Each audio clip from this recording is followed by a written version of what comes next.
What's up, YouTubes? Welcome to my channel, RichardOnData. My name is Richard, and this is the channel where we talk about all things data related. So I want to talk to you guys today about what a data scientist actually is, because it's a very amorphous and nebulous term. There's not generally a universally agreed upon definition of it, and honestly, if you apply to about 12 different jobs, you're probably going to see 15 different job descriptions for it. So the data scientist has been called the sexiest job of the 21st century, and there's no question that it's one of the hottest jobs on the market right now. It's also incredibly well paid. A recent study that was done on this found that somebody fresh out of school starting in a data science job is looking at a median salary of about $95,000 a year. And then similarly, once you work your way up and start getting some years of experience, you start looking at somewhere around $128,000 a year as an average salary. Now, granted, these are just averages. Obviously, these numbers are going to be a little higher if you're in an area with a higher cost of living, but one way or the other, you're going to be making a pretty good living if you're a data scientist. But what exactly are the skills required to be a data scientist?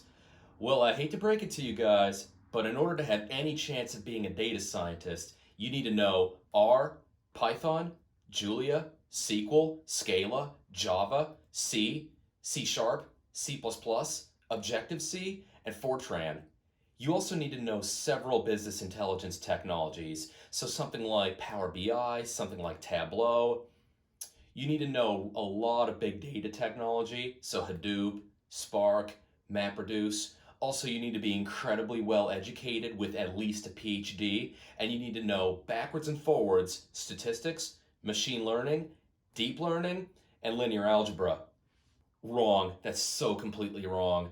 So honestly, you're going to see some jobs out there that have these giant lists of requirements like that. But even in those jobs, I would wager a guess the majority of people are not using those technologies, at least every single one of them, every single day.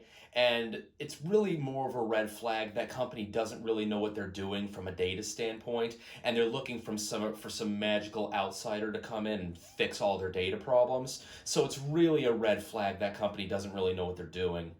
So before I get into the core skills that a data scientist has, just a little bit about me. So I've been a data scientist for about 5 years now and an R programmer for about 8 years. That's been through a variety of small companies and large companies in industry as well as in academia. And through my experience, this is typically the skills that a data scientist is going to have to focus on from day to day. Now, keep in mind, I also live in the Midwest region of the US. So if you're in Silicon Valley or the Bay Area generally, you may have a slightly different experience because you might be expected to be on the cutting edge of data science every day. But for your average Joe, run-of-the-mill person just looking to sharpen their skills and become a data scientist, I think generally this is going to be the case. So data science is an incredibly multidisciplinary field. So as a result, a data scientist is often going to feel a lot more like a jack of all trades as opposed to a master of none sort of thing. So it's often helpful to think about a Venn diagram like this to summarize the core skills that a data scientist needs to know and is going to use every single day. So those skill sets are domain expertise, statistics, programming capabilities, and communication. And granted, there are a lot of variants on this Venn diagram, and you'll probably see different ones floating around there out there. But to me, this is the most accurate framework for thinking through what a data scientist really is. So if we start over here with domain knowledge, so that's basically your understanding of the physical domain in which the data are actually generated. So let's take healthcare, for example. So in healthcare, you typically work with like outpatient clinics, inpatient hospitals, and they have some kind of electronic medical record or electronic healthcare record system where your data actually live in.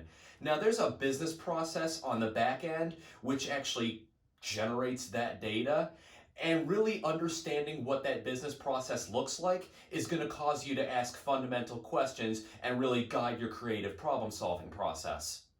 It's also important to be able to speak the same language as your stakeholders as well. And what I mean by that is typically you're going to be working with people who aren't data people, they're not data scientists, they've never worked with a programming language in their life, but you're trying to give them some kind of business insight. So it's often easy if you don't know the domain very well to find something that you think is really exciting. You go to share it with them and then they just don't care because that's not the world that they live in.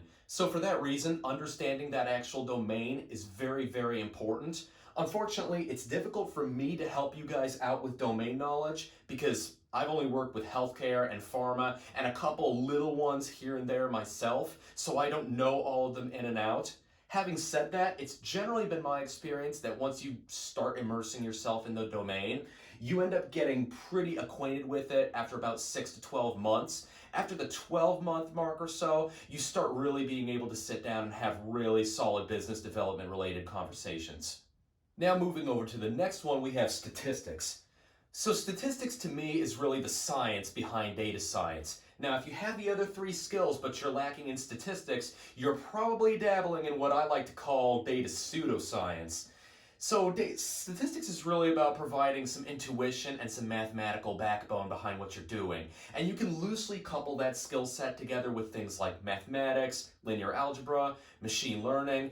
But broadly speaking, that skill set consists of things like knowing what statistical tests are appropriate for your problem, having some sound foundation for claims that you may be making appropriate conclusions, and then knowing things like a Cox model, linear regression, logistic regression, general things like that. And now I should also point out, some people think a data scientist is just a rebranded statistician, and to a certain extent I do understand that point.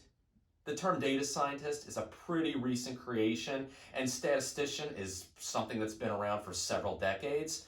But to me, when you think of that overall skill set as a statistician, to me that really overemphasizes this part. And yeah, obviously it's very important, but it's only one part of this whole comprehensive framework where all four parts are incredibly important. Moving on to the next item on the list, we have programming capabilities. So in the data science world, your core programming languages are typically R and Python. Now in this video, I'm not going to get into which of those two is better, or if you know neither of them, which one should you learn. But really the important point that I want to stress is that working in a programming language is absolutely critical.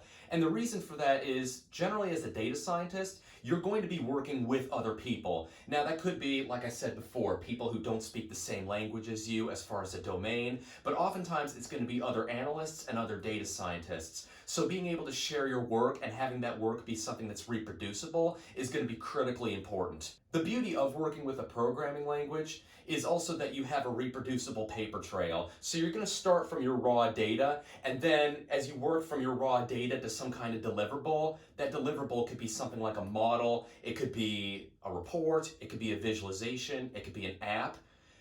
But that code basically shows exactly how you got from point A to point B. That's really how you show your work. Similarly, having a reproducible programming language enables you to do one functionality, and then maybe you're going to repeat that functionality multiple times, so you have to do it again for a separate project or for a separate analysis. But because you've already created that functionality, you can reuse it on your later work, so it ends up saving you a ton of time. There's also a joke in data science that oftentimes 80% of your time is spent cleaning data, and your other 20% of your time is spent complaining about cleaning data. And I can tell you there's definitely a modest element of truth to that, but that data cleaning, I can't stress enough. That part's going to happen in the programming language that you're working with, and then maybe you get to do something exciting like building a model or building a report, but that part should also take place inside of that same programming language. So moving to the last item on this list, we have communication skills. Now that's pretty broad and there's a lot to unpack behind that one, but if we think about the core deliverables which you may be working on as a data scientist, let's say it's a report. Well, you need to be able to put together a well-written report. Is it understandable? Do you have good language skills? So things like that. If it's a visualization, there are actually what's called Tuftay's graphical principles for best design of a visualization, and that makes your visualization easy to read, understandable, and all that jazz. And similarly, if you have an app and that's your deliverable, there are best overall design principles which you should be able to use. And now similarly too, you're probably going to be working in a multidisciplinary environment, so you may have to actually get along with other data scientists and write code with them and communicate with them on the day-to-day. You need to solve your problem together with your client and with your stakeholder. And similarly, you're going to have to work probably in your own company with things like product owners, product managers, generally people who are there to help you, but they don't have the same background or the same skill set that you have. So the overall communication skills of being able to compartmentalize the technical aspects and the data side of things and speak the same language as other people from different backgrounds, that's going to be something you need to do on the day-to-day. So putting it all together, once you have all four of these skills, you've got science, specifically data science.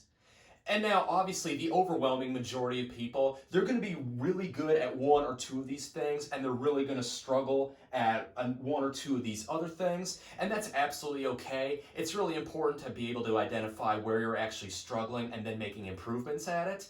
But really understanding how all four of these things fits together and then actually being able to work on them and get better, that's really the core to being a good data scientist. It's worth pointing out, though, that the term data science can be a little bit misleading. In fact, sometimes I like to call it data art rather than data science because it's actually a tremendously creative field, and often you're not going to be a task taker or a programmer, but you're going to be a creative problem solver. That is, a client could come up to you and say that they want X, but it is kind of your job to nudge them a little bit and point out that a solution Y could be offered. So maybe you end up delivering them some combination of X and Y, or you end up delivering them just Y after you explain why that's better. But often that creative aspect of it, and then making them believe in the first place that Y is their idea and it's the best solution. So that creative aspect is often completely where your value is going to come from when you work in data science.